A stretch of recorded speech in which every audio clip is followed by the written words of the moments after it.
কেউ কথা রাখেনি। ৩৩ বছর কাটল, কেউ কথা রাখেনি। ছেলেবেলায় এক বষ্টুমি তার আগমনী গান হঠাৎ থামিয়ে বলেছিল, শুক্লা দ্বাদশীর দিন অন্তরাটুকু শুনিয়ে যাবে। তারপর কত চন্দ্রভুক অমাবস্যা এসে চলে গেল, কিন্তু সেই বষ্টুমি আর এলো না। ২৫ বছর প্রতীক্ষায় আছি। মামাবাড়ির মাঝি নাদের আলী বলেছিল, বড় হও দাদা ঠাকুর, তোমাকে আমি ৩ প্রহরের বিল দেখাতে নিয়ে যাব। সেখানে পদ্ম ফুলের মাথায় সাপ আর ভ্রমর খেলা করে। নাদের আলী, আমি আর কত বড় হব? আমার মাথা এ ঘরের ছাদ ফুঁড়ে আকাশ স্পর্শ করলে তারপর তুমি আমায় ৩ প্রহরের বিল দেখাবে? একটাও রয়্যাল গুলি কিনতে পারিনি কখনো। লাঠি লজেন্স দেখিয়ে দেখিয়ে চুষেছে লস্কর বাড়ির ছেলেরা।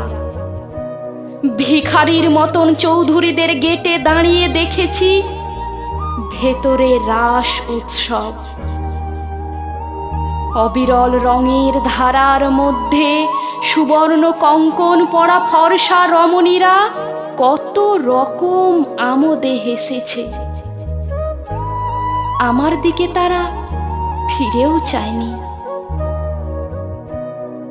বাবা আমার কাঁধ ছুঁয়ে বলেছিলেন, দেখিস একদিন আমরাও। বাবা এখন অন্ধ,